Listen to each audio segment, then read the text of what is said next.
I'm concerned about the mandates and how it fits with Ivins. Again, it's a one size fits all, but Ivins is, and the governor is saying no cities are unique. Well, yes, they are. Super or they have unique. unique circumstances. They may not be unique, but they have unique circumstances, like Ivins that has very little land left that's undeveloped, and what is privately owned. Yeah. So then you become into property rights. Right. So what are you going to do, Governor? Are you going to do eminent domain? No, he's not going to do that. But he's going to try and make it enticing.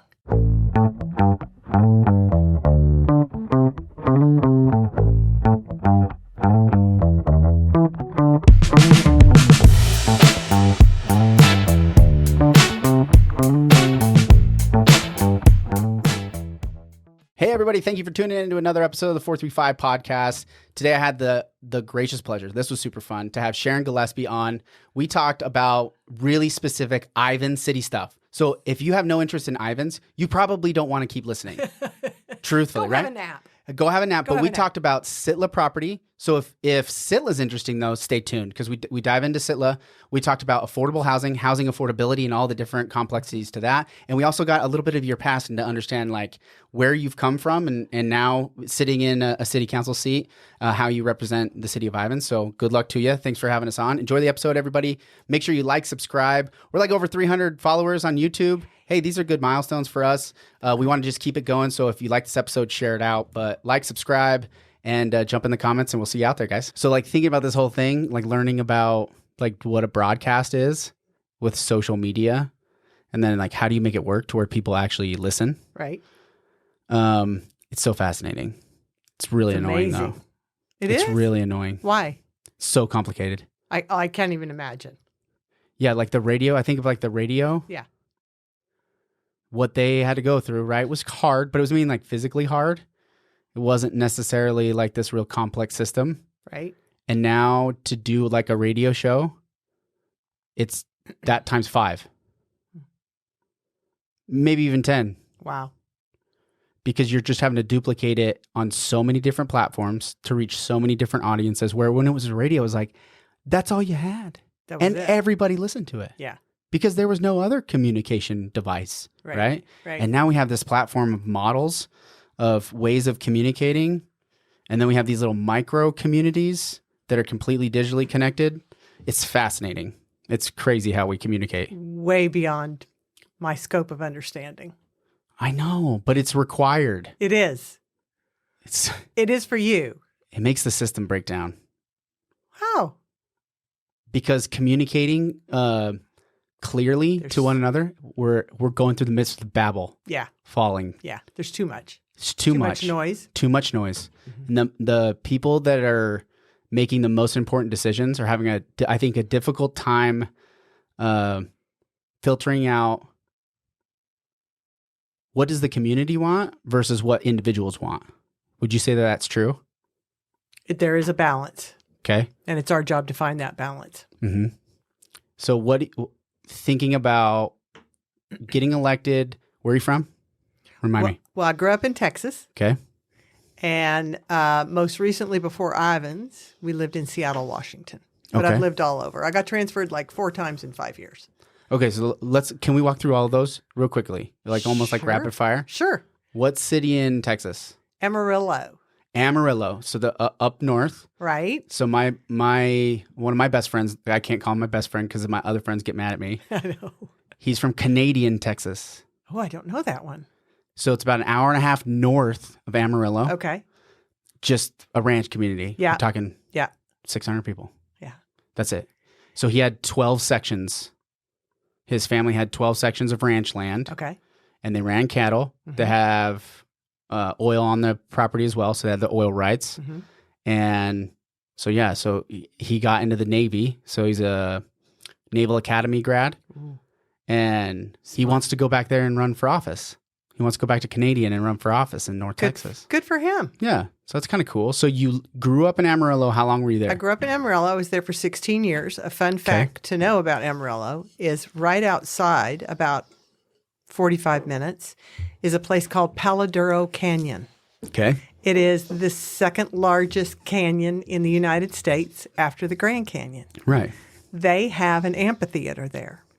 Okay. And they have been putting on a show in that amphitheater for over 55 years, every night of every summer except Sunday nights, called Texas. It is the corniest, hokiest thing you have ever heard of or seen. It is a musical drama of the Texas Panhandle history.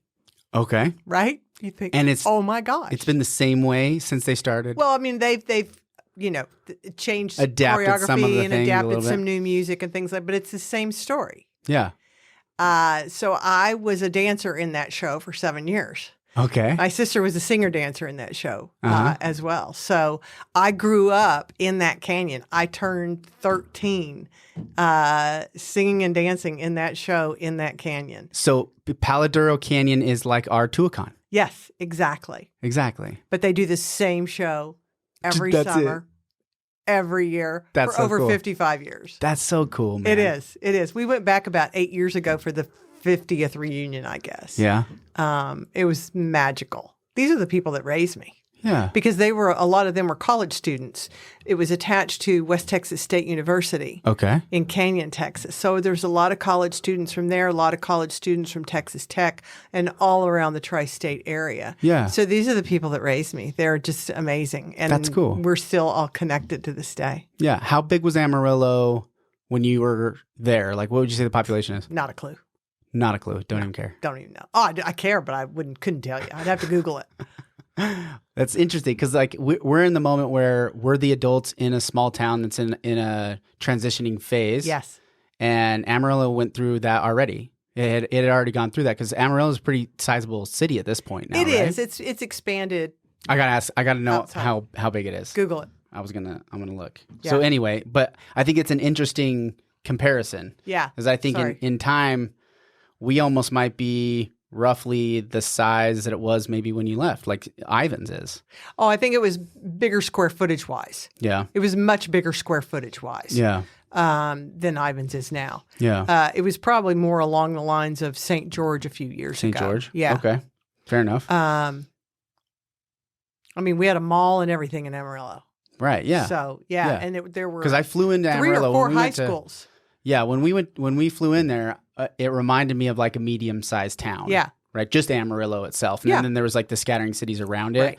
But it's the Panhandle, right? So it's just a bunch of flat land Yep. for as long as you can see. Yep. And so I was always fascinated with that up Yeah. there. I think it's beautiful in its own way. It is. But yeah, that's small town still. That's Small town. It was a USA great still. place to grow up. Yeah. And I think of there's 2 personalities to Washington County, but I think most counties kind of have this. There's the city, and then there's like the small town. Mm-hmm. And now as we've grown as a community, I think there's some. It's almost like it's not competition. That's not a good way to describe it, but I think there's some things that we can learn from each other as we grow in the towns, like based off of like, okay, when they were here, they made these decisions. Was that the right thing to do, or are we going to learn from that and not do that again? And continue to do it right, but they're all growing together too. So Yeah, they are. at the same time, it's tough. It's tough to do. Yeah.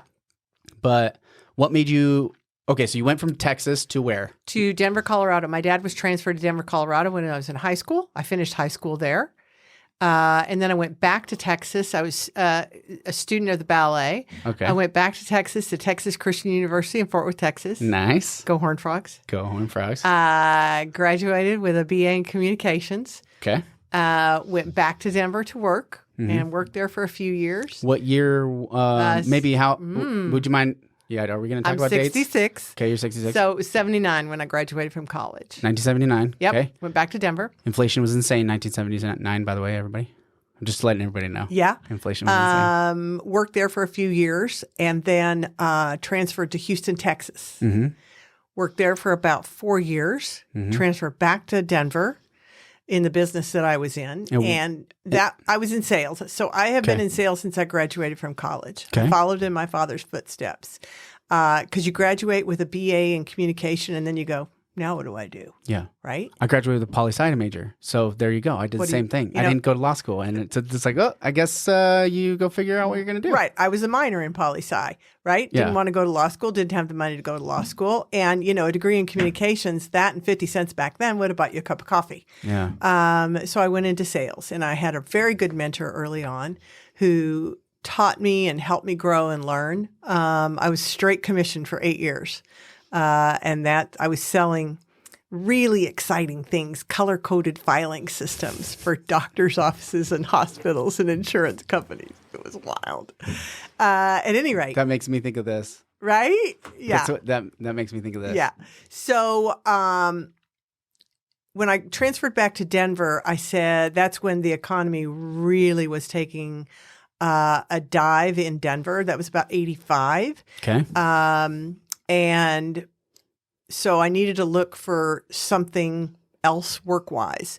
So that's when I joined Johnson & Johnson. Okay. I was with a division called Surgicos, and we dealt with operating room supplies. Mm-hmm. So they hired me under the premise of blind relocation. I had no idea where they were going to put me. Mm-hmm. I accepted the job, and halfway through training, they called me and said, "We're moving you to Seattle." I said, "All right, let's go." Okay. Never been to Seattle. Yeah. Moved to Seattle. Yeah. And started out as a rep there for several years. Then they went through a reorganization. I think we went through a reorganization every 6 months. It was not normal if we didn't. They went through a reorg. They moved me to Portland, Oregon. Remind me, maybe help me timeline in this one. That was about 89. 1989. Okay. Yep. Fair enough. Was in Portland for a year and then was promoted to the training department at our headquarters, which was back in Arlington, Texas. Mm-hmm. Moved there and was running the training department. We merged at the time 2 J&J divisions. Mm-hmm. So we had to create a training class within 2 weeks for 300 sales reps. It was wild. We had binders. And this was before computers. I mean, we had word you're having to do processors. this all with paper. Yeah. You're just having to legitimately Paper make this and as cool and copy as and clear cut as you can make it. Right. Yeah, and these real complex systems were all coming together. It was fabulous. You loved was it. So much fun. I had the opportunity. I was chosen to do an international training assignment. Okay. So we needed to go over to our affiliates in Japan, Manila, Malaysia, and Singapore Okay. to train our affiliates on chronic wound care. That's the division that I was in the training department for. Chronic wound care. Okay. So in the old days, they referred to them as bed sores. Okay. But there are a lot of different kinds of chronic wounds that just take a long time to heal. Mm-hmm. They're very difficult in getting them to heal, and there's a science Mm-hmm. and an art to getting them to heal. Mm-hmm. We have a great wound center here that does a lot of the newest and greatest technologies that Mm-hmm. we didn't have back then. So I was teaching our sales reps and teaching their nurses how to do chronic wound care. Mm-hmm. So that was a fascinating and a life-altering experience for me. Number one, it taught me that jokes don't translate because I had to work with a translator, especially in Japan. Mm-hmm. All my training materials had to be sent over ahead of time so they could translate them. Oh my gosh. Right? That's so complicated. And so I'm teaching in English and I have a translator translating in Japanese next to me. So I learned that, number one. I learned patience. Yeah. That's where you learn patience because it's not about you. Yeah. And nothing is the way you think it ought to be or on your timeline. Yeah. What I also learned about Japan is that educators are revered. Mm-hmm. So the example that I was taught while I was there is that once a year, the Prime Minister of Japan opens kind of the embassy or the castle, whatever you call it over there. I can't even remember, for people to visit. Mm-hmm. And the depth of a bow indicates your role. Mm-hmm. So if you walked up to the Prime Minister, you would give a very deep, deep bow. Yeah. And he would give you just a nod. Yeah. When one of his educators walked up to the Prime Minister gave a deep bow Yeah. And It's the educator confusion, did right? not. Isn't the system built off of confusion? Yes, I'm not sure about that. But Yeah. it's just respect. So it's like Based on it's like an educating caste system. It's Right. like how smart you are or how like who Right. taught you right. is that person is by default smarter than you. Yes. Because they taught you. Yes. Right? It's the master becomes And master. revered. Yeah. So I was treated like a queen because I was the teacher. So I was in Japan, then we went to Manila, Malaysia, and then Singapore, and then I spent some time in Singapore. When I came back to the States, the head of sales called me and said, I've got this, there were 2 positions open for managers, so that was my next step, was going into management. And one was in LA and one was Denver. And he really wanted me to go to LA. Yeah. And I said, I respect that, but I've earned Denver. Yeah. And I went to Denver. Yeah. So I was in Denver for about 4 or 5 years. Then they, in essence, kind of shut down that division of Johnson & Johnson. I transferred right before that back to Seattle. And I was getting married for the first time. And so that was 96 Okay. that I ended up back in Seattle. Okay. And at that point in time, I had moved 4 times in 5 years. And I had said, I'm done. This is my permanent This is where residence. I want to stay. No I matter what. will be on a plane every week if I need to. I will get a crash pad if I need to. I will commute anywhere I need to. But I'm done moving. I loved Seattle. Back then, it was great. It's like Microsoft was just about to blow up. It's just amazing. Starbucks had just started. Yeah, it was. Yeah, great. that's a cool vibe. Culture, Like mountains, when somebody water. thinks of Seattle, like the golden era of Seattle. Yes. That's it. The late That's it. '90s. Exactly. Exactly. Supersonics were still there. So I left J&J at that point. I did a brief stint at Bristol Myers Squibb. They were trying to hire for a new kind of a national accounts role. It was not successful. They shut the program down. Okay. Cardinal Health recruited me at that point in time out of Dublin, Ohio. Okay. What they were doing was they were creating a new division to help startups. So a company would have a product, a medical product, either pharmaceutical device or whatever, but they didn't have the infrastructure. They didn't have the support to launch it. So we created all of that for them. Okay. We created the training programs. We hired the teams. We trained the teams. We launched the product, whatever it was, and we kept them going until such time as it was sustainable for them, then handed it over to them. So I did that for, I'm not sure when I stopped doing that, but I worked my way up from director to national sales director. So when I left there, I was a national sales director. They decided to divest that business sector. So short of me moving to Dublin, Ohio, there was nothing there for me to do. And at that time, my soon-to-be husband, Tim, who's with me now, Hey, Tim. was moving from Florida to Seattle Okay, cool. for us to get married. That's awesome. And I couldn't really quite say, why don't you just stop in Dublin? Yeah. And we'll spend a couple of years there. Yeah, right. So he moved back to Seattle. I went back to J&J at that point. Oh, okay. And I took an opportunity in the medical device. There was a specific medical device in the world of breast cancer. Okay. And this was probably one of the most meaningful times in my career. We manufactured a device to diagnose breast cancer. Okay. So we were in the radiology suite with your mothers, your sisters, your wives, your aunts, whoever, that were having a breast biopsy.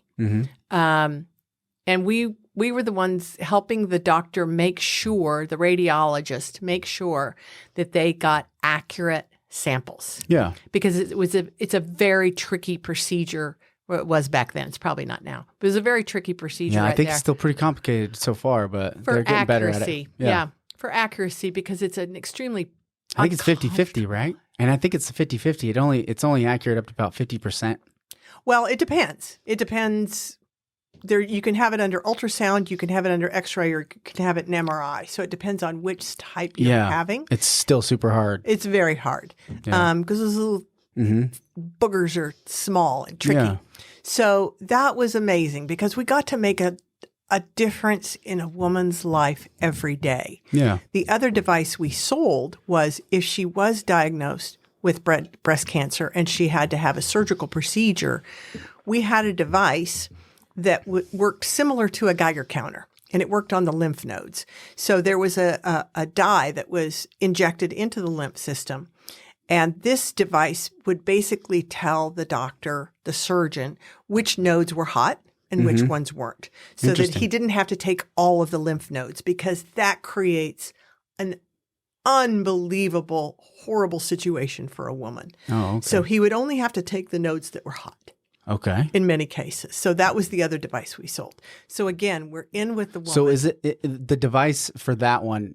Is it like a liquid? Is it like an ash? No, it's a device. Okay. So they inject a dye.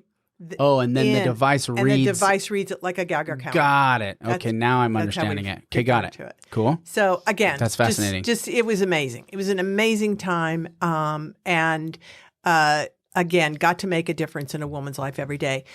J&J divested that business unit to a private equity company. Okay. That's when my world changed, and that's when the focus became on EBITDA and not on the patient. Mm-hmm. And I moved on. Mm-hmm.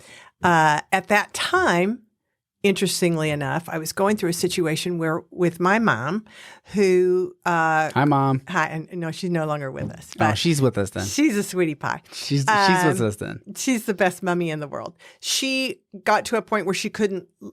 We needed to move her into an independent living facility. It wasn't a matter of if she fell down the stairs, it was a matter of when. So we said, let's do this before the when and make this change. Through that research of where do you move? How do you move? What questions do you ask? How do you know? That process is agonizing. For everybody. For everybody. Well, I came across a company that I researched and started working with. And eventually, as a result of that, they asked me to come on board as their vice president of sales. Okay. And it's a company called A Place for Mom. I don't mind giving them a plug. It's a free service to families. A Place for Mom. Yeah. They have ads all over the TV and everything. They've been around for a long time. So they help families navigate this. They know what questions to ask you. They know what questions to ask the different places that you might consider moving your mom, father, uncle, brother into. It was a great, great company. Yeah. And I loved working for them. And you started working for them when? Oh, gosh, you would ask me that. Sorry. I'm just curious. I can't help it. It was when I was married. So it was probably around 2008 or 9. Okay. Something like that. All right. Worked for them for a while. Were they mainly web-based? How did they attract their clients? So primarily web-based and through commercials. Okay. Through a lot of marketing, online marketing. Okay. Joan London was the spokesperson for the company back then. And she was great. And so you would contact them through either phone or the website. They would set up time to talk with you, understand your needs, understand everything that was going on in your world, and recommend places for you to go visit and set up visits. Yeah. So their business model is such that you don't pay anything. If you choose to move into one of these locations, they get a referral fee from that location. Right. Which makes it smart. It's great. It's basically a sales pitch, right? You just end up with sales people that are like, hey, I know the process. I've walked through the process. Now, once you get a hold of me and I get you in there, these bigger developers that need to upfront all this money, like thinking of the retirement community over there off Dixie Drive. Right. I'm trying to blank I can't remember the name of it. We call it the Spa. Village. I have a friend whose It's a mother village. is there. We call it the Spa. It's so gorgeous. It's gorgeous. It's got a Michelin star restaurant in there. Yeah. You know what I mean? Like they have multiple movie theaters. Yeah. And, it's like an amazing community. Yes. But it hits the whole range. It goes from you're independent, you can come and go as you please. Like it's an apartment, but it's for one human or maybe two, but mostly it's just one human.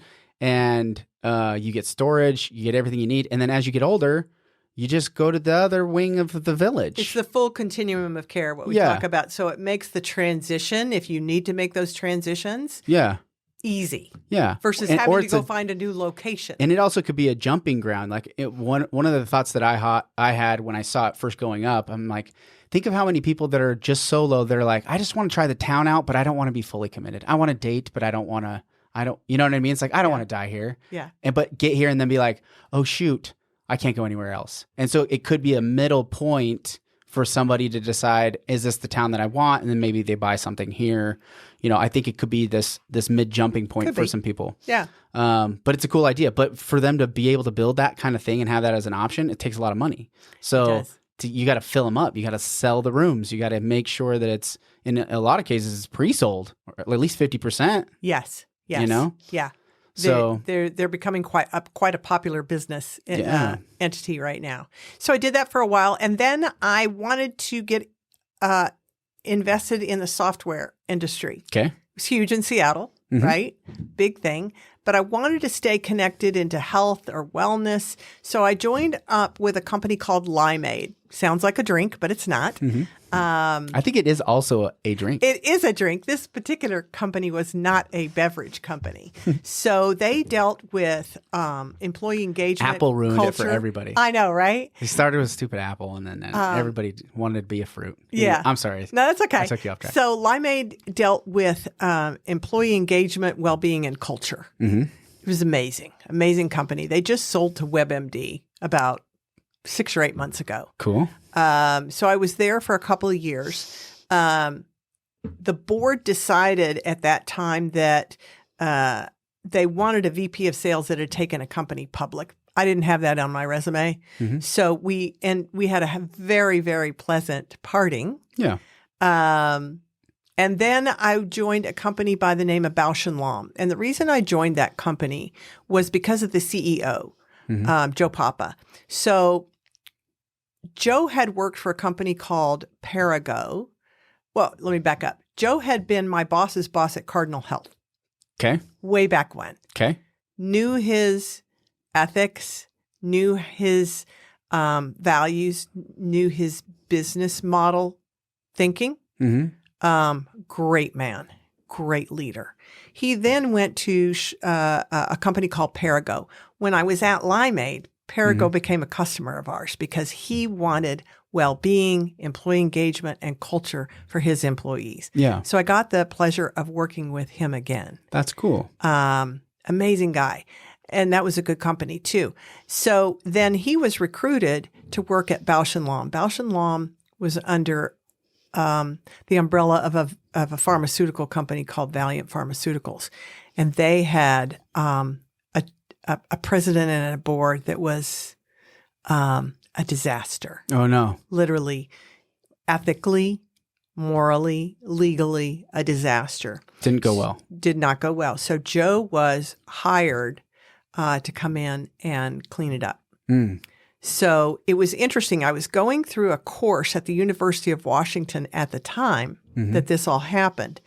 And the case study of what not to do as a board member was the Valiant Pharmaceutical. Yeah, you don't want to end up a case study. You don't want to end up a case study at university. No. And that's you really messed up. You really messed up. You really messed up. Exactly. If your story ends up as a case study at a university, something went horribly wrong. Yeah. So that's when I found out that Joe had moved to Bausch & Lomb. Okay. And so I just wrote him and I was like, put me anywhere. I don't care. Yeah, like, what can I do for you? Yeah. So I went to work in the vision care division, which was contact lenses. And I thought, contact lenses, how hard can it be? Put them in your eye. One of the most complicated business models that I'd ever been involved with. I mean, thinking of coming from the medical device industry, I think you'd probably be a pretty good authority to determine whether that's complicated or not. It was extremely complicated. It's gotta be. You've got the product, right? That's one part of it. You've got the customer, which is the optometrists primarily. You've got the distribution arm. And then you've got all these other aspects to it in terms of all these other optometry spinoffs. So it was just extremely complicated to learn, but fascinating. Yeah, I bet. And again, got to make a difference in somebody's life every day because there are things that there are changes in the contact lens world that are just amazing. And some of these doctors would share stories where they put a contact in somebody's eyes and they just start crying. They haven't seen that good in years. Yeah. So That's awesome. It was fun. That's cool. It was great. And I had an amazing team. They were fantastic. What time? Where are we at timeline-wise? So it was about 7 years ago. Okay. Was in Seattle. Got it. And when we were in Seattle, we were looking for places to retire. Mm-hmm. So we did the normal: Sedona, Phoenix, Boise. Now, did you have kids? No. No kids. Are grown and gone. Kids are grown and gone. How many kids? Are grown and gone. How many? So we have, Tim has one daughter in Florida, and we have a 16-year-old grandson. Nice. And then we have another daughter who lives in San Francisco. She is not a natural daughter to us. She asked us to be her parents. Nice. She was a young woman who worked for me at I got J&J. parents whether I liked it or not. They just kept coming around. Right? I got like 4 at this point. She worked for me at one point when I was with Johnson & Johnson, and she had somewhat of a troubled family. Yeah. And asked Tim and I to be her West Coast parents. So we've been very involved in her life. That's cool. Since 2007. Cool. When she met her now husband, first thing she did was call Tim and say, "Need you to come down here. Need you to check him out." Yeah. Of course, we fell in love with him. And now we are Granny Sharon and old man. An old man. And old man to their 2-year-old daughter. So when Anna was born. Oh, 2 years. I got Lewis's 2. 2's fun. When Anna was born, Kristen said to us, because we're the third set of grands, what do you want her to call you? And Tim said, old man. And she looked at him and was like, what? He said, yeah. When she gets a little bit older and we're walking in the mall or walking down the street, I wanted her to turn around and say, come on, old man. And and she's already done it. We were in the hotel lobby and she did. And she was liked Tim a lot. Oh, man, let's go on the Vader. I'm going to make fun of Tim for just a second because if he's listening. Yeah. So my sister's 11 years older than me. Yeah. So she's my, like I told you, like I just keep getting parents. Yeah. So she's like a mom to me. Yeah. She just had her first grandbaby, and she's trying to figure out what name to be called. So she's 11 years older, so she's 48, and she's a grandma, right? And in her mind, she's like, "But I'm not grandma. Like I don't want her to call me grandma, right? Right?" And so she's going through all these ideas. I'm like, I don't understand why I hear women always have this debate. I hear it. I just have heard it in my family, right? Yeah. It was like, oh, I picked this name, and I picked this like a bunch of these grandmas. And I was like, I don't think any of the grandpas have done that. Like, I was like, none of the grandpas, they just be grandpa. I don't know why you can't just be grandma, right? So I go back and forth. But the reason, like the choice, like when the grandpa does pick, he picks old man, and it's just so brilliant. It is. It's so brilliant. Yeah. I love that. Her father picked King Tut. King Tut. So they call him Tut Tut. Tut Tut's good. It's great. That's it's a great. good one. So we didn't have kids at home. So we did the routine of where do we want to go retire. We couldn't afford California. We knew we couldn't afford to stay in Seattle. It had gotten so outrageously expensive. Yeah, it got wild. And so Really we looked fast. all over. And I had been to St. George on business. And so I said, let's go look at it. And we were here. What year was that? 8 years ago. 8 years ago. Sweet. Yep. We came in the same time, 2015. Yeah, about that time. That's when we found it. Oh, nice. And we said, this is where we're going to live. And we found a lot for sale. Okay. We didn't think we were going to build a custom home, but, there you go. C'est la vie. C'est la vie. And we found a lot, but we hadn't sold the house in Seattle yet. We weren't sure about my job with Limeade. We weren't sure exactly what was going to be going on, so we held off. We came back a year to the date. The lot was still for sale, and Nice. I just looked at Tim and said, get your checkbook out. Let's do it. Let's do it. So we did. Nice. And then that's when I was working for Bausch & Lomb. I was having lunch with some optometrists in St. George, and I was telling them about my dirt and showing them pictures of my dirt. Nice. And the doctor I don't know if am I allowed to say his name? I don't know. Dr. Albrecht, he's fabulous. Dr. Albrecht and Dr. Miller over in St. George. He'll tell me if I'm not allowed to have that on there. And he said, well, turn around because that's the best builder in town. And that's the guy from Zion Bank who will write your mortgage. Oh, best builder in town. I bet you there's a couple of guys that were ready to fight over that title. Well, according to him. I know. Yeah, that's fair enough. That's true. Who he so now I want to know who the builder was. AJ Construction. Oh, AJ. Yeah, he's pretty solid. I've only ever heard great things about AJ. We were very blessed to have a foreman by the name of Joel Moody. Okay. Joel. Shout out to Joel. Joel's in heaven. Hey, man, he's with us again. Dang, I'm 2 for 2 on that. Way too sudden. Way too young, shortly after we moved into the house, and we were just devastated because he became like family to us during this build. Only the good die young. It was just amazing. Poor guy. We still give thanks to him all the time. We'll give a shout out and go, we love you, Joel. We missed you. Thank you so much for our dream home. Yeah. So here we are. So there you are. But now I want to know where you live.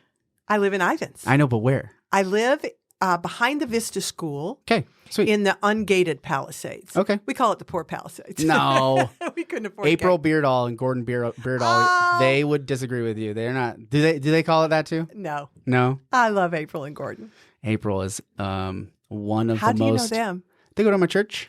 Excellent. Gordon's an elder in our church Yes. at Red Mesa Fellowship. Yes. Yeah. Yeah, I love him. Gordon and Gordon's very smart too, but April is very, very smart. Yes. I enjoy talking to her a lot. Yeah, I do too. Mm-hmm. Gordon and I served on the HOA board. Oh, nice. Cool. Yeah, super people. So then I decided it was time to retire. Mm-hmm. And then you're running. Now you're a city council member. Right? Before I retired, I was at the Kayenta Art Fair, and I met Mike Scott when he was running for city council. Okay. Got to know each other. He's from Seattle, blah, blah, blah. I'd like to get more involved. When I retire, I want to get more involved in the city. Yeah. When I was working, I was on an airplane out of here every week, every Monday through Thursday. Mm-hmm. So there was no way for me to get involved to the level that I wanted to in terms of volunteering and getting on committees. So the day I retired, Mr. Scott showed up on my doorstep with flowers and said, come with me. Mm-hmm. And that's when I started getting involved in the different committees. I was on the Heritage Days That's committee. how you do it. You bring flowers, everybody. Yeah, exactly. I was on the Wreaths Across America committee. Cool, yeah. I got involved in Heritage Days. I was a volunteer for the survey, the resident survey in Ivins. I think that was brilliantly executed, by the way. I agree 1,000%. So I got to know people. I got to know how the city works. I started going to all the planning commission meetings, all the city council meetings. I got involved in speaking up on issues that I felt strongly about. And the rest, as they say, is history. I decided to run for city council last May. Cool. And I got sworn in last Thursday. Congratulations. Thank you. You made it. I did. It was an education. Yeah. It's 2:43 already. Hold on. Is that clock right? It is. It's 2:43. Okay. Just so you know. I'm fine. I know, me too, but we can get really deep into some things and then not so deep in others. So I want to fast forward. Yes. Because I want to talk about the SITLA property. Yes. That adjoins Black Desert. Yes. You said, and maybe I got it wrong. So when we talked on the phone, when I asked you to come on the podcast, I brought up Black Desert, and I was curious about the alternative perspective. I had Patrick Manning on. We talked about how amazing it is. Yeah, it's absolutely amazing. I watched it. Yeah, I listened to it. The amount of jobs, the success story, the beauty of it, the dominoes falling into place the way they have, it's going to be insanely amazing. And there is a contingent of the community that is not happy about it. Yes. There's a contingent of the community in any era of any timeline in any history in any city in the world. Right? Did I cover everything? Absolutely. There's a percentage of people that are upset about it. Yes. I'm curious about that perspective. I want to talk about that perspective. Okay. You might not even have that perspective, but I want to play devil's advocate or do a straw man on Black Desert a little bit. Okay. But the SITLA property is more tempting to be because I'm fascinated with that organization as a whole. Mm-hmm. And so I'm curious, how much have you researched on that property or SITLA in general? How familiar are you with it? So I'm pretty familiar with it Okay. because it was one of the times. You know why I know you're familiar with it? Because if you're watching, this is her organizing. This is her campaign binder, and it's segmented off in housing, commercial, surveys, property rights, water, growth, public service, and then a miscellaneous. And then she has cue cards. She's as organized as humans get. But this is how you win. This is how you win elections. This is how you be prepared. Do your homework. Yeah. You have to be prepared. Know what's going on. To win, you have to be prepared in some races. And then in some cases, you don't believe how many people I sat in that chair. They were running for city council over this last 6 months, me doing this. I never would have thought that I got the education that I did get. I wasn't even thinking that I was going to learn anything about it. Mm-hmm. But what it takes to run for city council, it's a sacrifice to your humanity. Well, I wouldn't know if I would go that far. Okay, maybe that was extreme. Maybe not in Ivins. That was maybe extreme. in St. George it is. I got slippage here. There we go. St. George was rough for a couple of candidates. Oh, man. It was a breeze for other candidates. Yeah. Washington City was surprising to me. Yeah. I'm surprised. Why? Because it didn't turn out the way I thought it was going to turn out. Okay. Neither did St. George, but Ivins ran the way I thought it was going to run. Okay. But then I didn't really pay attention to too many of the other elections because I was just so constantly trying to follow along with what was going on. Yes. But St. George was insane. It was absolutely insane. It was. So let's get back to SITLA. So you're okay. organized. So I'll tell you. I'll give you my background on SITLA. So I was one of the speakers at the city council meeting when the zoning change was happening. Okay. For this. So this is the very first meeting. Would have been, we're about 2 years ago, right? Right. Yep. Right. So I got involved in that because of the short-term rentals. Mm-hmm. I have stood and will continue to stand not in favor of short-term rentals in Ivins. So I spoke at that, and then I got involved with the Defenders of Greater Ivins. Mm-hmm. The doggies. When they decided to move forward with action. Mm-hmm. I am no longer attached to them. I had to disassociate from them last June. Okay. Because as a city council candidate, I have to be accountable to all the residents, and I cannot be attached to a special interest group. Disagree. That's not fair. I disagree. I respect that. Yeah. But that's how I felt. So I felt it would be a conflict of interest. Yeah. And so enough. I'm not attached to that anymore. I'll tell you real quickly, just a quick sidebar. The reason I disagree only from the premise of the way our governmental structure works is that there's communities that have certain things that they value, and some of those communities, some of those sub-communities, whether they're neighborhoods or social groups or independently organized groups, whatever they might be called, that's where change comes from.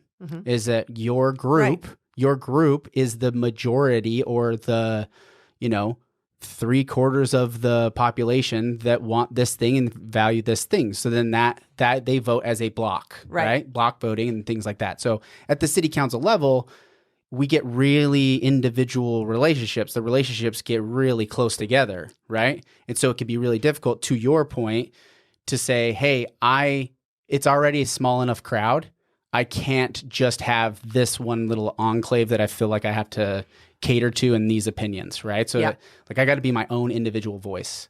Is that fair to assess? Yes, absolutely. And I have to represent all of Ivins. Fair enough. And there's some people that are in support of this or that, and there's some people that are not in support of this or that. But I have to represent everyone. Yeah. So SITLA is an interesting entity. The land trust, the history. It's very fascinating, but please educate people that don't. No, it's very basic. When you become a state, the federal government gives you land. And it's dedicated to be profitable through varying means to support education. Right. So it's like the early 1900s. So I'm giving you the kindergarten. Yeah, like early 1900s, they sectioned off the state. Right. It's like every 12th square, They're essentially. like the second largest landowner in the state. Yeah, right. Aside from the state itself, I think. Right. And then the federal And government. BLM. Yeah. And so, It was a specific bill. Yep. Great mission. Appreciate that. Education is very important to all of us. I just don't agree with the process and their decisions on how they develop land to do it all the time. Okay. Because what we've seen, not universal, but in certain tourism parts of Utah, is massive amounts of short-term rentals and the challenges that can present. So given that we have so many short-term rentals in Santa Clara and St. George, we didn't feel that we needed additional short-term rentals in Ivins. We didn't believe that it fit into what we wanted to have happen, because right now, as a result of everything that's either been approved or being built, we will, if you figure in a hotel room or a short-term rental, and my statistics aren't going to be exact, so nobody send me mean emails. They'll send them to me. Okay, good. It's okay. About 3 people per room, we're going to have more tourists in Ivins than residents at any given point in time. So that's challenging, right? And what that brings and what challenges that brings. And would it be fair to say that we already have that? What do you mean? We already have more tourists than we do residents? I don't think we do yet, but with Black Desert, Sentier. I think we already do, because I think Snow Canyon had 3 million Well, but I'm swings. in overnight residents. Overnight residents, fair enough. Yeah, that overnight makes more residents. sense. Yeah, Okay, because fair there's enough. over 200,000 people that visit Snow Canyon every year. Yeah, I think they hit 3 million. Oh, did they? Okay. I'm pretty sure they hit 3 million. Maybe not. Nope. I don't think so. I think it was just under 1 million, and then Zion was at like 3 million at one point. But like it was a big enough number where I'm like, whoa, that eclipses the resident population by a long shot. But to what you're saying is that they're actually sleeping in beds. They're overnight accommodations. Right. Fair enough. Right. I don't disagree with you there. So what did you find out? So, well, I mean, it's a done deal. And it being that they're putting a short-term rental overlay zone on properties on a portion of that. Well, they have done it all across the state. They've done it in Moab. They've done it in Kanab. They've done it here because to them it's Black very Desert? Profitable. Right. It's called the Retreat at Snow Canyon. Yeah. So the SITLA land. So the SITLA land is called the Retreat at Snow Canyon. So, but to your point of like where else they've done it in Desert Color in St. George. Yes. And then they've also done it Grapevine Crossing, which is in Washington off Exit 13. Okay. They're also doing that there. Okay. Now the zoning for the short-term rentals, I don't know what the details are on that, but from what I understand, Sienna Hills and some of the short-term rentals over there, that was all SITLA property to begin with as well. So there is a short-term rental base there that was SITLA property previously. So you're right, to your point, it's going up everywhere, and they are the primary drivers of it. They are. And I would venture to say that they were a large, as a percentage goes, almost 100% of them. I'd probably say maybe 80%.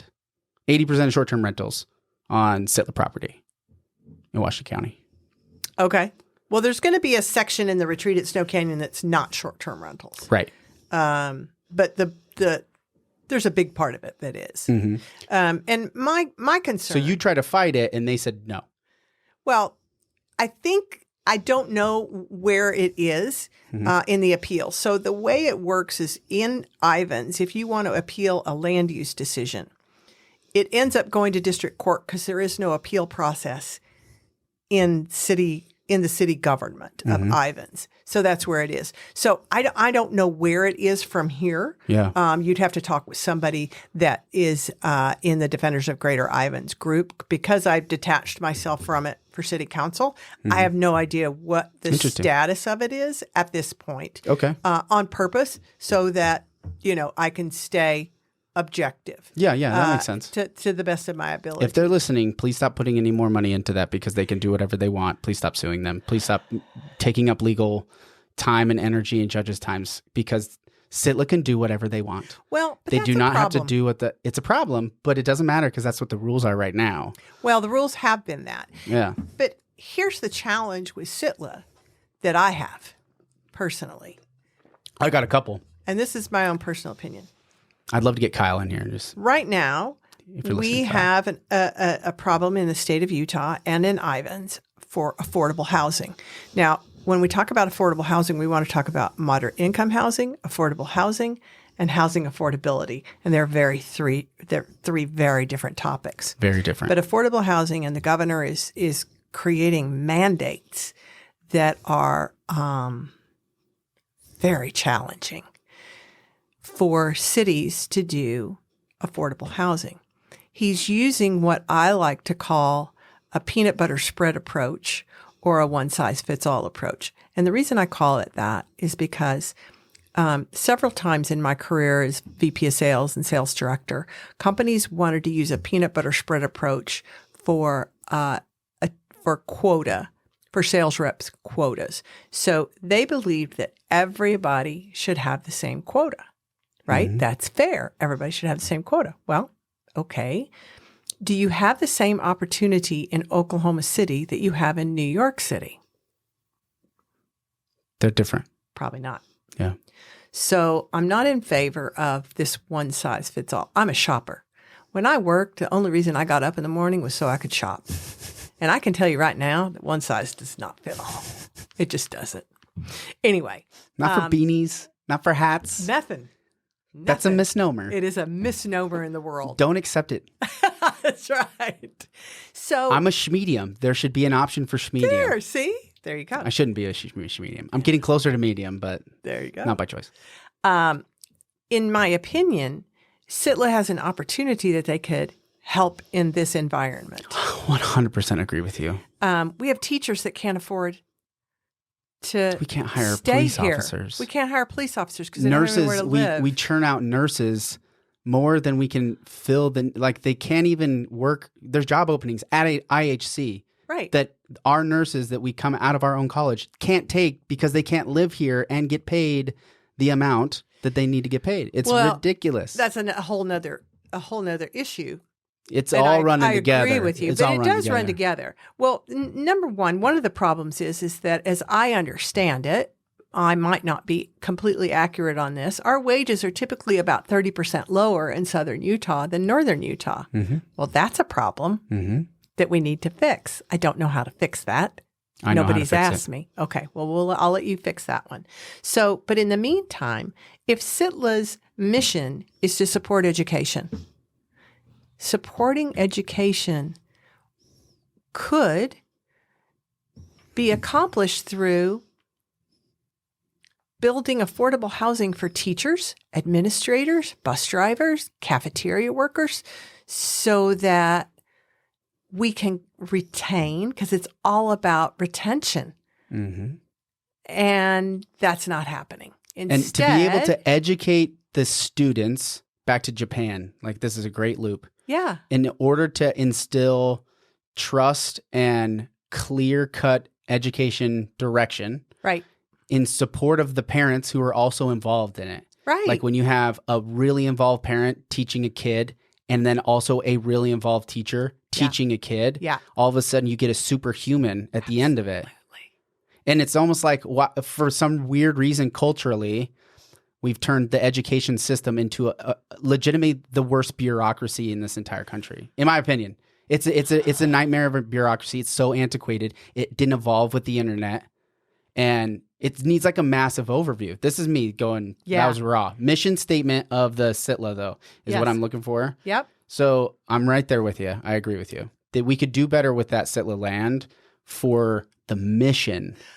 Well, for where we are for their mission, but for where we are right now as a society and as a state and what our needs are.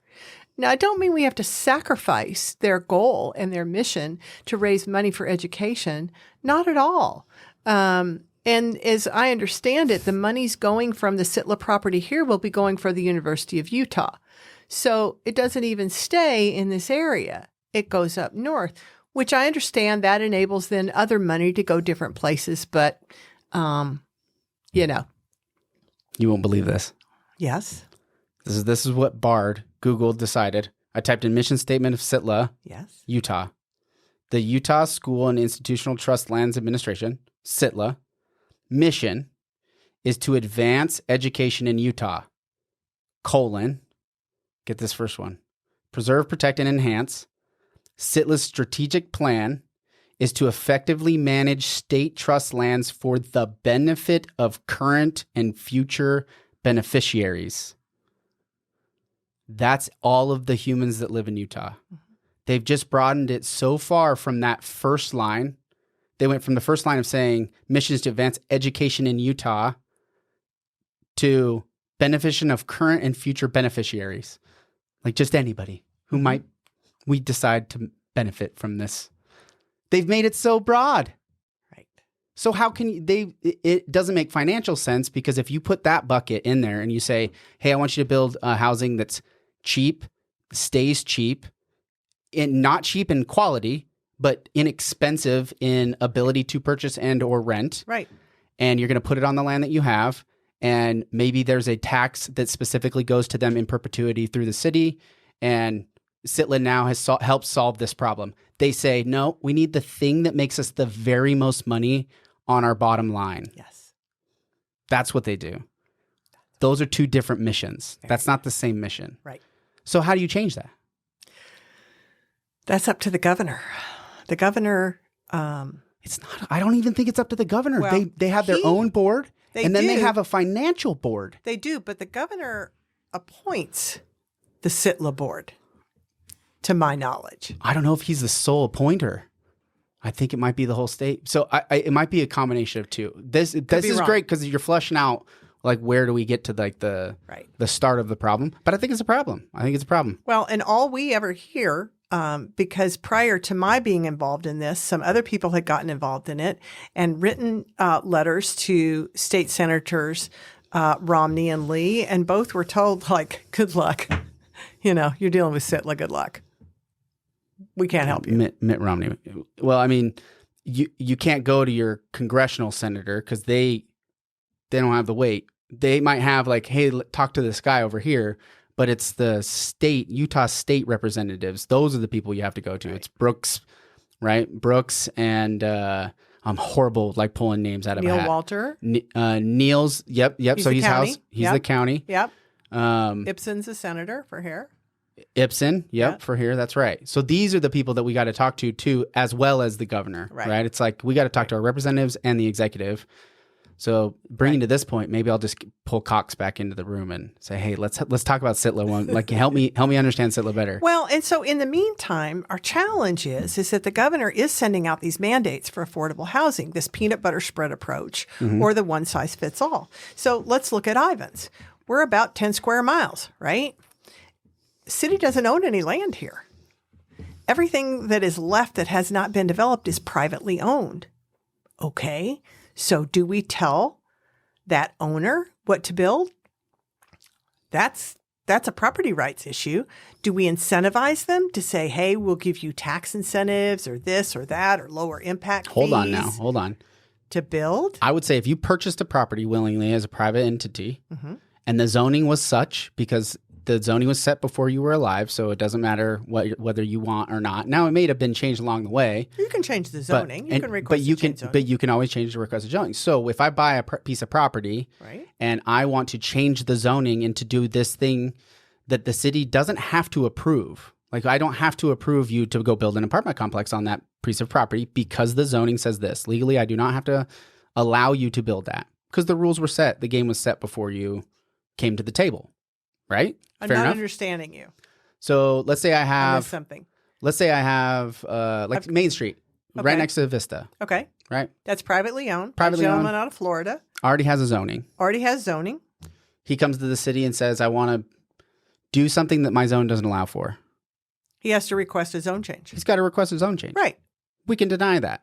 It's not really a property rights issue, right? It's like exactly. We can. It is, but we've already set the terms of the deal, right? Yeah, as long as it makes good sense and there's a rationale exactly for disallowing it or allowing it. And a lot of people don't realize that you actually have two zones that you're competing with. You have a general plan zone in most cities, and I think this is true in Ivins as well. You have a general plan, and then you have a specific zoning overlay that's on top of it. There's like a broader zone, and then a more specific zone. Well, the as you go general in. plan doesn't have zone. There's zoning is part of the zoning and ordinances is part of the general plan. Fair enough. Right. So there's kind of two maps that you would necessarily have to change if it didn't fit within that category, right? The land use and the zoning. The land use and zoning. One thing that I love about Ivins, this is a whole sidebar, is their technology and being able to educate yourself on all this stuff and follow along digitally is exponentially better than St. George. Isn't it fantastic?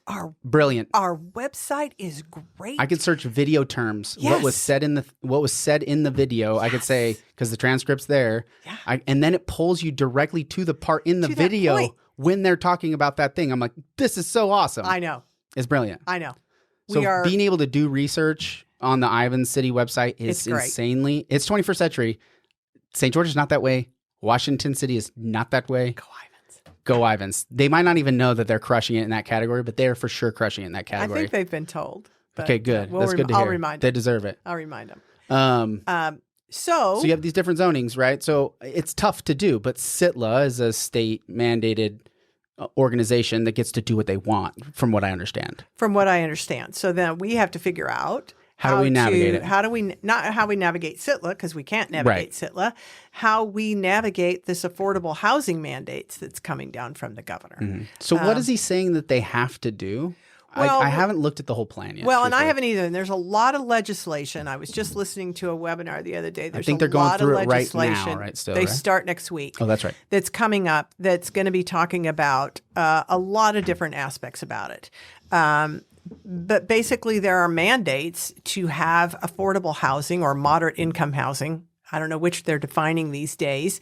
Or there are fines to be incurred, or there are funds that are lost. Yep. That are lost to be able to do this. So, okay, so you look at Ivins and you go, where would we have affordable housing, and how can we do it? Well, there's two ways to do it. You can build a big, massive, ugly thing, right? Nobody really wants that.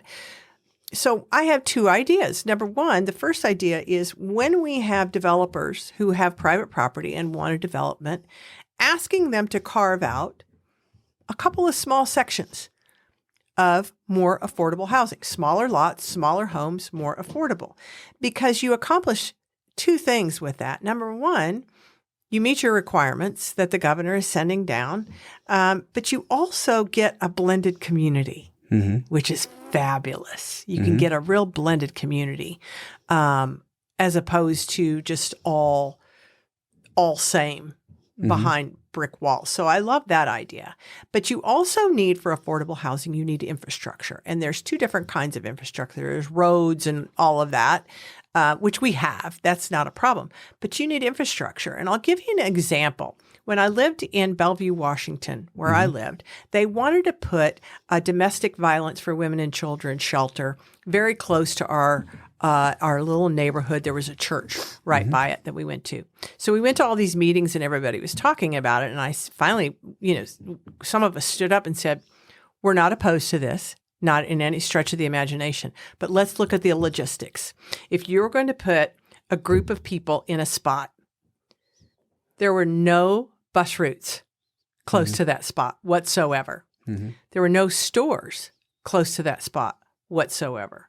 There was no work close to that spot whatsoever. Schools, et cetera, et cetera, et cetera, et cetera. So you kind of need to, in some of these situations, keep that in mind, that kind of infrastructure in mind. So there's a corner, and it's privately owned. Couldn't even tell you who owned it, right across from the Canyon Crossing, that would be perfect because you could get easily to work at Black Desert. You could get easily to work at Red Mountain. You could work at Tuacahn. You have access to schools. You have access to health care. Not great access to shopping. Harmon's is a little bit away. And it's expensive. Digby's is right down the street. Not too far. So, the location is good. And so, do we want, but that's private property. So then what do you do? Do you, like I said, do you incentivize the property owner? Do you incentivize the developer? Do you take away impact fees that affect our budget as the city? And who's going to make up for that? How do you convince a developer who's going to give up profit to give up profit? Yeah. Everybody, if there's going to be haircuts, everybody's got to take an equal haircut. Right. It's got to be a win-win. Right. Win-win or no deal. Right. So, and we're not quite there yet, I don't think. I'm gonna go deeper on something you said about a big ugly building. Yeah. Why does it have to be a big ugly building? Well, it doesn't, and that's the beauty of it. If you look at what Springdale has done. Can it be a big, beautiful building? It can be a big, beautiful building. Well, I mean, it's not going to be big because we have height restrictions in Ivins. But why? But it can be a beautiful building. Why do we have height restrictions? Because of our views and our vistas. If it's a big, beautiful building, isn't that beautiful? It is, and you can have a big, beautiful building and people can still have their views and their vistas. So I wrote an article some time ago on how do we get from NIMBY, not in my backyard, to YIMBY, yes, in my backyard. I've heard that a bunch, yeah. Yeah. And it's very simple. I mean, people are like, oh, I don't want apartment buildings. Oh, I don't want this. I don't want that. What they don't want is their property values that they've worked so hard and saved so hard for to be affected by a lower value property being in proximity. So I get it. And it doesn't always happen that way. The interesting thing, because those same people also don't want very high property taxes. But you can't have high property taxes if your house isn't worth very much. But if you want your house to be worth more because of the houses around you that make your house worth less, then you end up having to pay more in property taxes. You can't have both things, people. Well, it doesn't work that way. Economics doesn't work that way. Probably not. No, it does it. It for sure does it. It for sure does it. So this is the tough thing this exact point right here that we're making is that, like, I don't want something that's going to lower my property value to go into the neighborhood. Right. But who is to say that that's actually what's occurring? Well, and you don't know that. Yeah. You don't know that. And so there is a way to build, mixed use housing.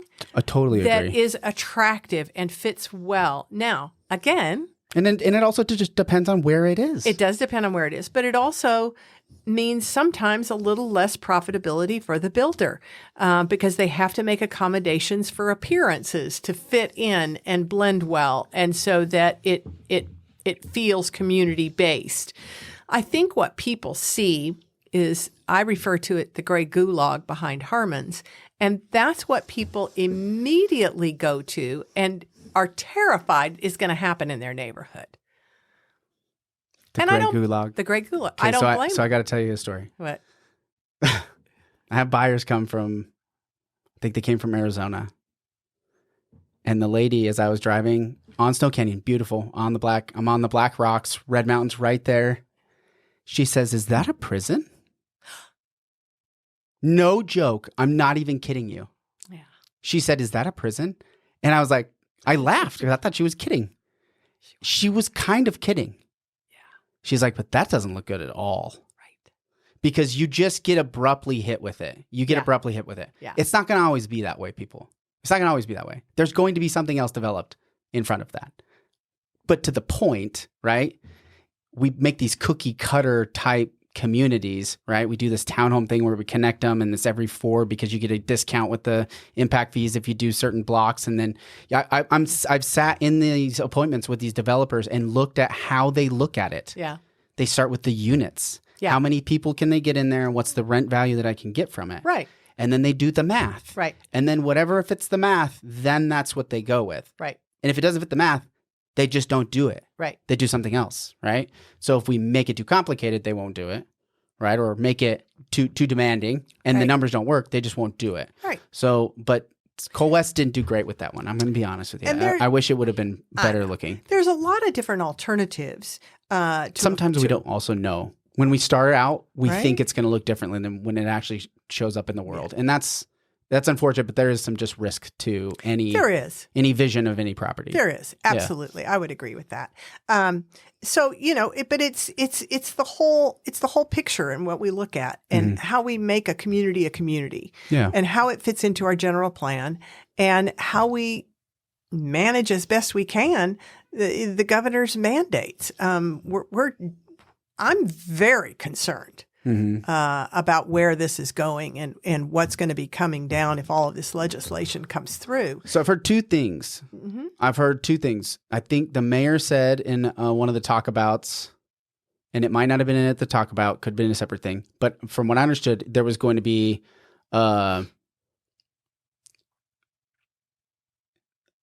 basically a penalty fee per day to the cities. This is, I think, what it was said. That's one of them, yes. The second piece was they approved the distribution of money, additional money, to go to cities to solve this problem if they have a proper affordable housing plan. Like this is a clear direction that we're going to take the city in to solve this problem. There's a pool of money that they can pull from to be able to do that project, right? So to maybe pay that contractor to where it makes sense now to do it because I had this subsidy, so to speak, right? Yeah, I don't know the details of that. And so I think there's the two things, probably right? know more about so that you're than more I do. concerned about the punishment or the fee? Is that what you're talking about? I'm not concerned about the punishment or the mandate fee. part? I'm concerned about the mandates and how it fits with Ivins. Again, it's a one size fits all, but Ivins is, and the governor is saying no cities are unique. Well, yes, they are. Super or they have unique. unique circumstances. They may not be unique, but they have unique circumstances,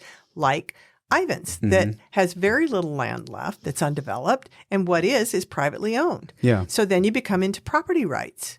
Right. So what are you going to do, Governor? Are you going to do eminent domain? No, he's not going to do that. But he's going to try and make it enticing, I hope, for developers and landowners to want to do it and to want to work with it. Now, the mayor is getting ready to put together an affordable housing team. And so we'll see what they come up with, too. Everybody has to have the affordable housing plan as part of their general plan. That's required by the state. What do you think about the idea that it's not the governor's problem to solve? It's not the city's problem to solve. What do you think about that idea? Well, there's two schools of thought. One school of thought is just be patient and wait, then the market will adjust. It always has. The pendulum always swings back. Because you can't control land costs. It is what it is. I mean, there was a 10,000 square foot lot that was sold for $386,000. Okay.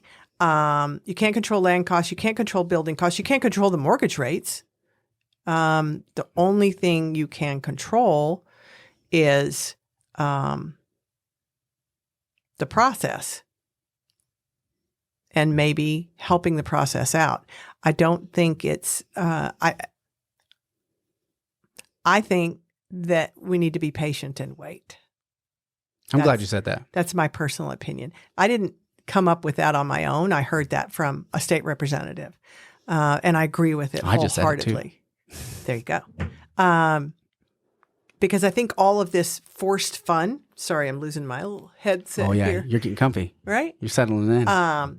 I think I call it forced fun. We used to go to meetings and they would make you have all this forced activities and forced fun. I think camaraderie, team building. Right? Exactly. I made my mom play Uno Flip with me at work one time. Like, Mom, just play Uno Flip with us. Come on. Why not? Why not? She loved it. I'm not a fan of government overreach and mandates. Yeah. Let us figure it out. That's why we're here. That's what we were elected to do. We understand the problem. We can also, we've got a lot of resources available and look for solutions. One of the things that the governor did last year was give the bonuses out. It's not a bonus, but help with the down payments. I think it was $20,000 to so many people in the state. Yeah, my nephew got money. I helped him buy a house. And that's great. Yep. But that was only for new construction. So that incentivizes the new construction. Hold on, pause. But what about sweat equity? What about buying let me tell you fixer-upper? what the brilliance was for the new construction. That was the money that it encouraged developers to build smaller units. Right. Because they were building McMansions. Right. Because you get one option. You could either do a lot of units or one really big house and sell it for a couple $1 million. Right. So the majority of developers were like, it's too expensive. We can't build smaller units. And the government's like, no, I need you to build smaller units. It's like, well, then help us get some more money. Okay, we'll give first-time home buyers for new construction this credit. They all lined up. They all started building smaller units, and then they competed for that $20,000 per pop per person. Because it's nice to know you got that coming. So it was a brilliant solution, but it got a lot of beef because of that new construction thing. But it's like you don't see the chess game and the car. In some cases, people are missing. Like, listen, you can't build affordable. Affordable homes are typically older homes or older units that go down in value, right? Because there is a diminishing return. Right. It's a positive return, but it's diminishing over time. So as the properties get smaller, outdated, or cheaper in other areas of town, they get less expensive. So that's where your affordability comes from. Right. Building new, it doesn't make sense. You're trying to give a discount on a retail price, right? It just doesn't work that way. And then with the cost of land and the cost of building the way they are today, it's very hard and almost impossible to predict too. So, but give us a blend. Exactly. So I thought it was a greatly executed plan. Truthfully, I think the governor did a good job on that. I thought it was a start. It's a start. Yep. I didn't agree with it completely because I think it should have incorporated also some fixer-uppers, smaller homes to.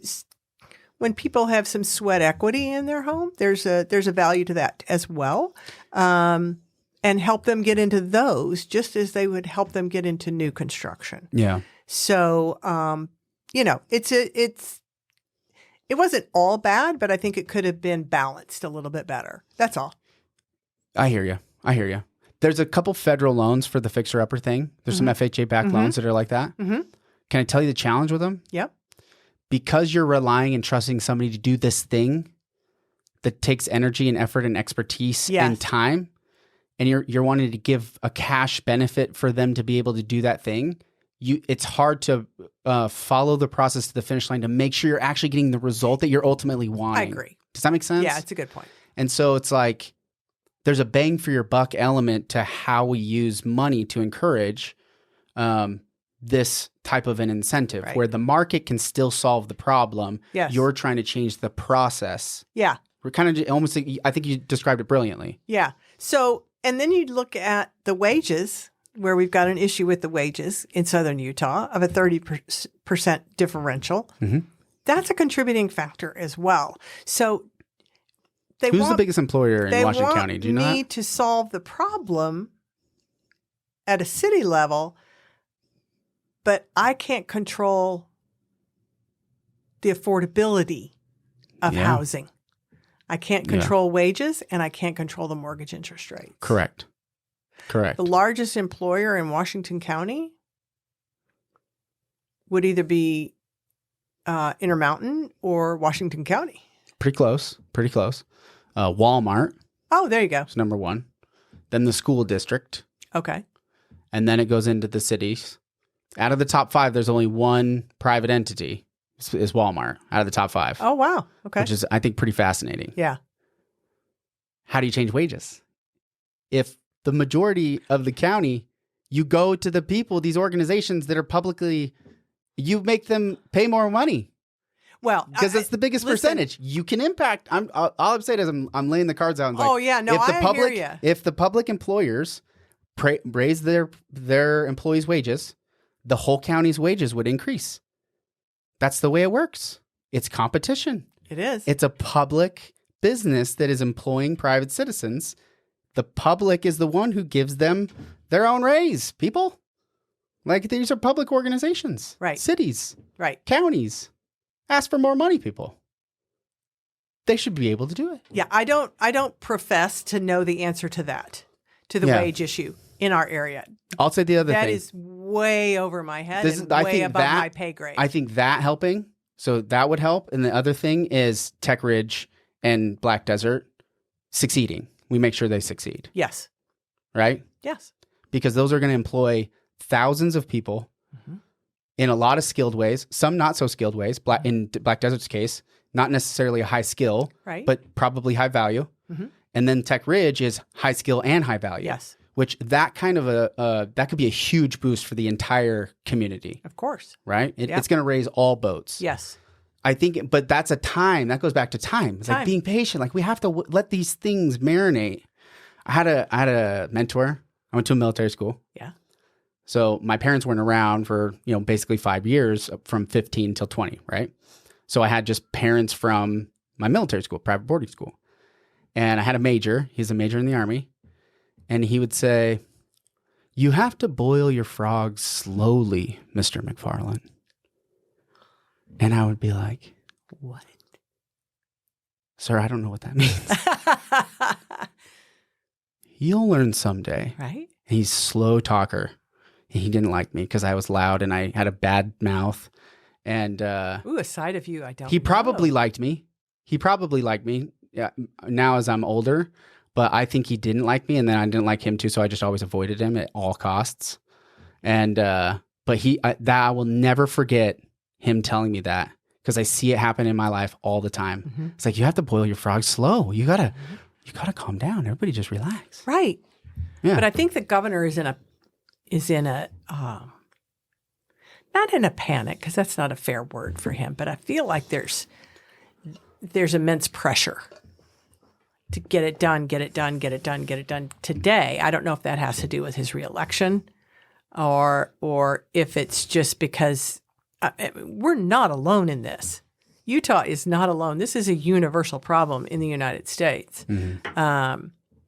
So I'm not sure what the drive mechanism is behind it. I don't know. I could speculate. Well, we could all speculate. Yeah. So thinking about SITLA, we're also let's not dive into a whole new topic, because we're an hour and a half in. This was fun. I had fun talking to you. Thank you. I want to talk about so much more stuff. Me too. You do. Will you have me back? Of course. Okay. Yeah, absolutely. Right. I wanted the saga that is that SITLA land. This is my prediction. They're going to start building. Mm-hmm. They're going to build units that would be okay for short-term rentals. They also might build units that are townhomes for families to buy. That's the plan. I looked at the preliminary it looks like plan yesterday. Yeah.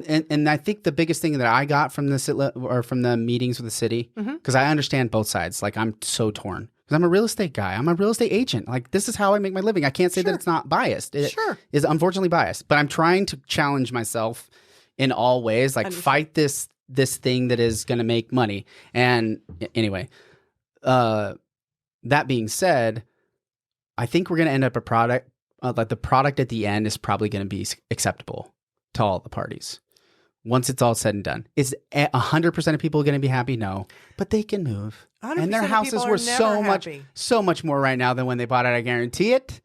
Right? For the most part. Some of them, maybe if they bought in 21, it's not the best scenario for you at the moment. But it's coming around. Yeah. I think all of us, and I use that term broadly, when we moved here, we loved it so much that we hoped that somebody would lock the doors behind us. I think we all felt that way. I think I remember Jeremy Larkin. Yeah. He has a radio show. Yeah. And he said that on that show that I just started working for him in 2015. He said that exact same thing. Right? This was 10 years ago, or 8 years ago. I think the founding families felt that way a little bit too. They felt the same way. So we just and I don't feel that way. If they had locked the door, I wouldn't be here. So I'm glad they didn't. Right. I'm a benefactor of development, so I'm not anti-development.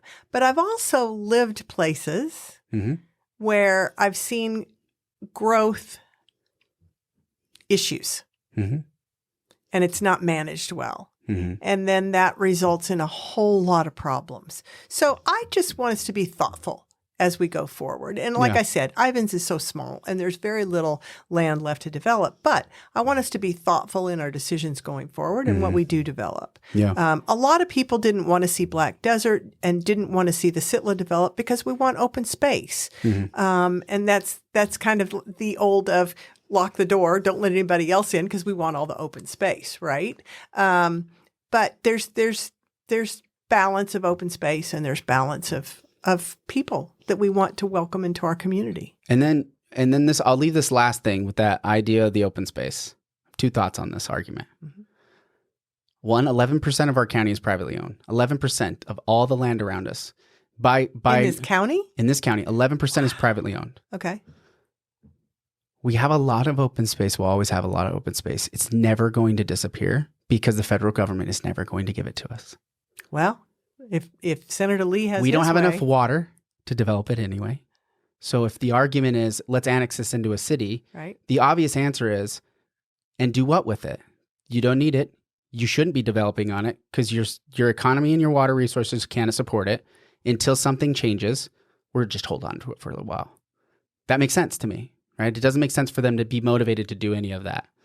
That being the case, as we develop, we have to realize that the main street in central Ivins will not be open space forever and should not be open space forever. Agreed. If a developer wants to develop on it right now, everybody better be saying, yeah, sure, I'd love for you to go invest in that space that is going to provide higher higher property values. Yeah. Because they're going to put retail shops there, put housing, higher density that can support those shops and keep them alive. Let them do it and get out of their way. This is my thought. Well, let's because talk that about, open space itself, it's got to get developed, and you live right behind it. I live so right behind it. I can hear how the original plan that the developer came to city council with was pretty drastic. Yeah, I thought they nailed it. 400,000 square feet of commercial space. Yeah, You thought that was good. the PGA Tour. Oh no, you're thinking about the PGA Tour coming down. You're not thinking of that's Black Yeah, we're Desert. gonna give St. George all of the tax dollars of all those people coming to visit and sending all that tax money in those businesses. I They're gonna go understand. there instead of to that little So community. if you think about a commercial venture in Ivins, Fair enough. on Main Street, you need to do about $1 million in revenue annually to stay open. In order to do $1 million in revenue, you need 20 to 30,000 cars going by there every day. That's not Ivins. Once you get past the Feel Love roundabout, if you go past the Feel Love roundabout, you're going past that roundabout for, in my opinion, 3 reasons. You live in Ivins. You're dropping your kids off at Vista School. You're on your way to Cayenta, 4 reasons. Or you're working in Ivins, construction or something else. Otherwise, you go up Snow Canyon or you go to Tuacahn. You don't go past the Feel Love roundabout. There's nothing there. There's Why nothing would you there. go? Right. So, but to get 20,000 cars a day to 30,000 cars a day going by there to support a business, a restaurant needs $1.5 million in revenue. How many cars are going by there now? Maybe 5,000. Have they done a traffic study on it? I don't know. I think they did. So I don't have that data at my fingertips or at the tip of my tongue. But think about 20 to 30,000 cars a day is Sunset. It's Sunset Drive. That's what you need to sustain a business. If you look at Canyon Crossings, they're not profitable. They stood up in front of in front of City Council and said, "We are not profitable. We are hurting," because Maverick's down the street. And because they haven't been able to fill all the slots. They do have an orange peel going in, but that still leaves 2 open spots. And that's been over a year and a half now.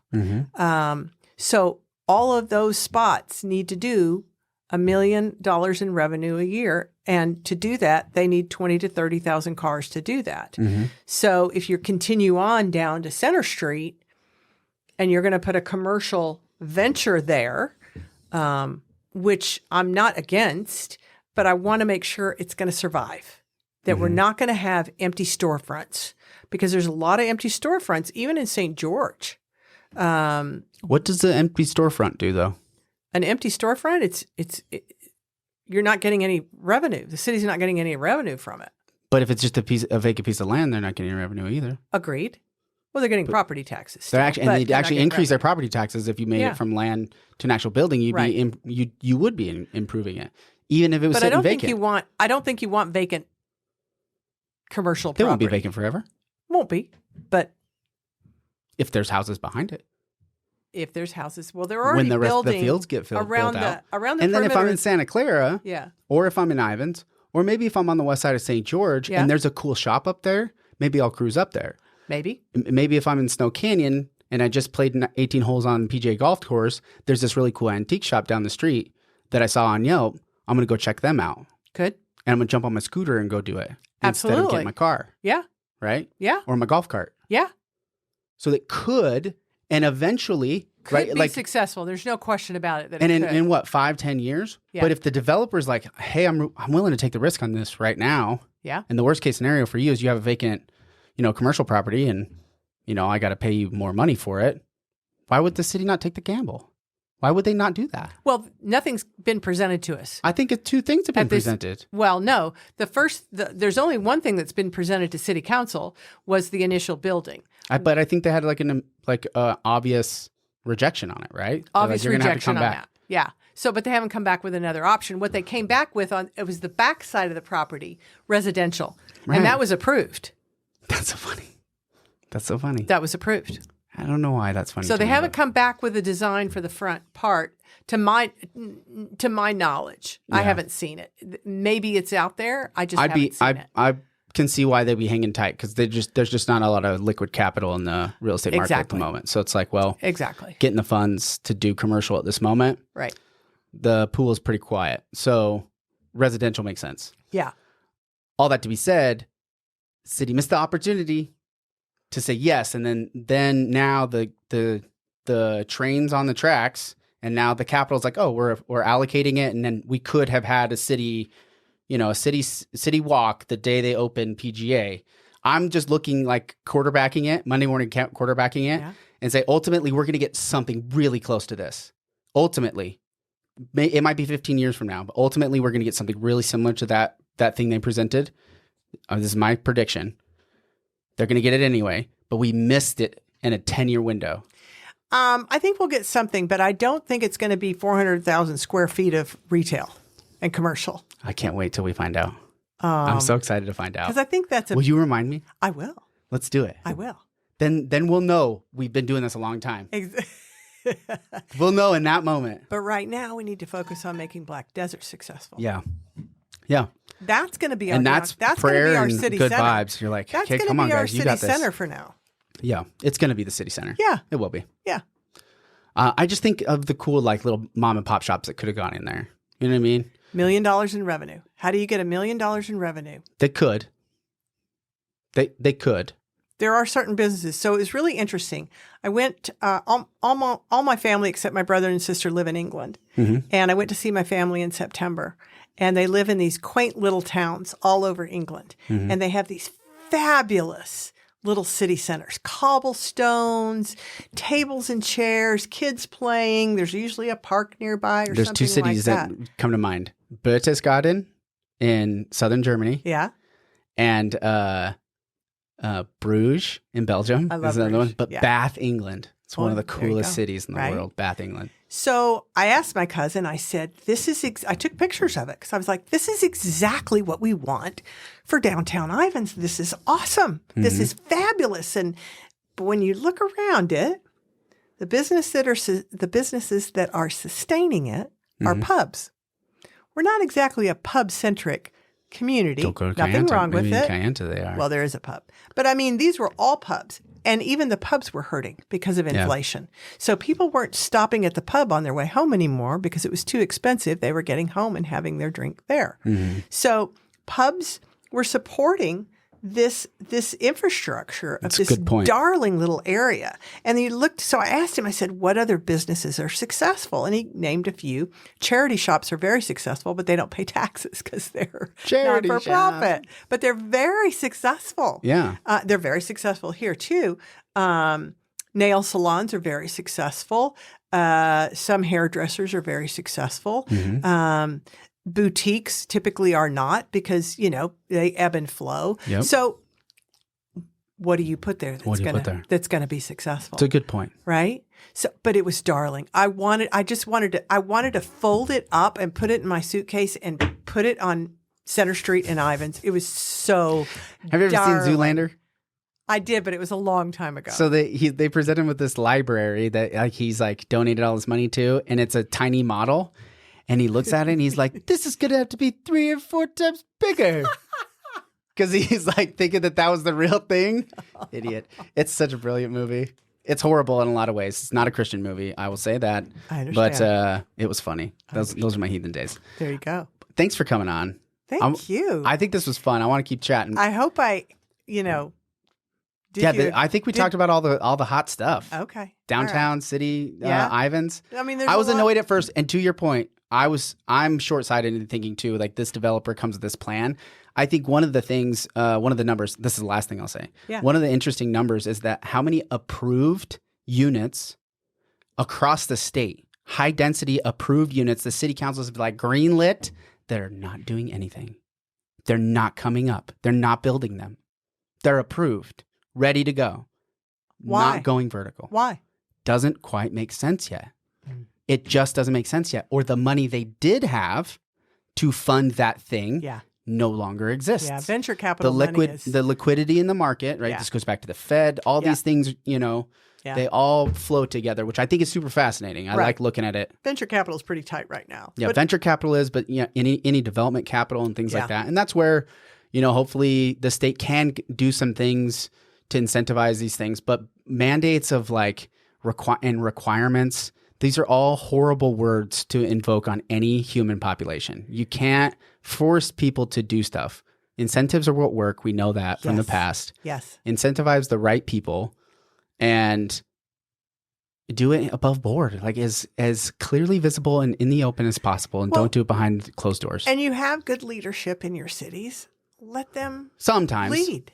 Sometimes. Well, in Ivins, we have fabulous leadership. Everybody's a great leader. There's no dissension. Let leaders lead. Let leaders lead. Trust the people. Yeah. Question authority. Don't forget. Yes. Question authority. I never have a problem with that. Okay. Thanks for coming on. Thank you. We'll see you later. Before I forget. Okay. This is the last. January 20th, Saturday. Oh, yeah. Talk about. Senator Neil Walter and State Representative Neil Walter, my apologies, and Neil. State Senator Don Ipsum will be at the Rocky Vista School at 7 p.m. I know it's on a Saturday. There's posters all over Ivins with Saturday Night Fever, but we say Saturday Night Favor. Because we're asking you to come out. We're asking you to come out. They're giving up their Saturday night. We know that we're their customer, right? We're their constituents. We're their customer. They're making time for us. We need to show up and be heard. And all of these issues that we're concerned about, we need to tell them, because then they are going back to the state legislature for the next 3 weeks after that to discuss all of these issues. So I'm going to have the governor on if he's listening, because I know he listens to this. It's the first thing he listens to on a Tuesday morning. Of course. Why wouldn't he? I'm going to get, I'll get old Governor Cox on the phone, and then I want to talk to him just about the housing thing, because I think that's the biggest thing right now. I think nobody takes the time to have a 2-hour conversation about a thing. Agreed. We're not doing enough of that. Agreed. At the political level. So we're getting sound bites. This is my request to Governor Cox. He was so nice. It was the easiest appointment I had ever scheduled with a politician. Was scheduling him to do a Zoom. It was the easiest thing I had ever. You were super easy too. But he was the first one that I attempted. Good. He was the very first one I attempted. Excellent. And it was just easy like that. 2019, I had no reason. I was like, I'm just a real estate agent here in St. George, but will you come on a Zoom and I can have people ask you questions? He's like, sure. And then it was on Zoom. Perfect. And then I recorded just me because it was on Zoom, and I didn't record like the screen that he was actually on. So if you go on YouTube, no. I was like, I thought I was recording him. So you just get my like goofy mug the whole time laughing. Kind of smiling to myself, like looking around. Oh my gosh, the whole episode. Yeah, what are you going to do? But what are you going to do? You live and learn, right? It's the evolution. Thank you for this opportunity. Yeah. We'll have you on again. Thanks okay. Good luck. Happy to be there. We'll see you. Take care.